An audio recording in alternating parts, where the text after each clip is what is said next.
গোয়ার সমুদ্র সৈকতে বাংলাদেশ জাতীয় নারী ফুটবল দল মিশন হ্যাট্রিক শিরোপা 2022 সালে স্বাগতিক নেপালকে হারিয়ে প্রথমবার হিমালয় জয় করেছিল জয়িতারা। 2024 সালেও ফাইনালের মঞ্চে সেই নেপাল 3-1 গোলের জয় পেয়েছিল ঋতুপর্ণারা।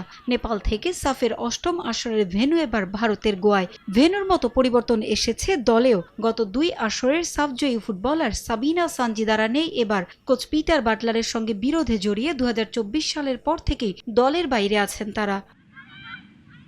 গত 2 আসরে ফাইনালে উঠতে না পারা ভারত এবারও আছে বাংলাদেশের গ্রুপে। গ্রুপ বিতে বাংলাদেশের সঙ্গে আরও আছে মালদ্বীপ। এই গ্রুপে আছে নেপাল, শ্রীলঙ্কা ও ভুটান। সাফ সামনে রেখে থাইল্যান্ডে 2 সপ্তাহের কন্ডিশনিং ক্যাম্পের সঙ্গে স্থানীয় ক্লাবের বিপক্ষে 2টি প্রস্তুতি ম্যাচ খেলেছে লাল সবুজ। গোয়ায় এসেও চলছে নিবিড় অনুশীলন। ফুটবলারদের প্রস্তুতিতে সন্তুষ্ট কোচ পিটার বাটলার। তবে আনুষ্ঠানিকভাবে সাফ শুরুর আগে বড় চমক দিলেন কোচ। দীর্ঘদিনের অধিনায়ক আফিদাকে পরিবর্তন করেছেন বাটলার।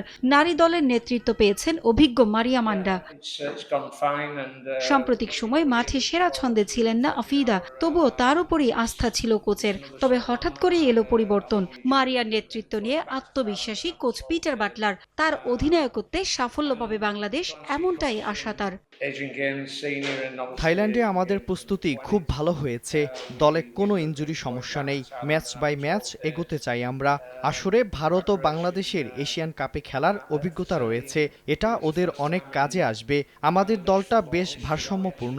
এ দল নিয়েই শিরোপা জিততে চাই আমরা। আশা করছি মেয়েরা মাঠে পরিকল্পনা অনুযায়ী পারফর্ম করবে।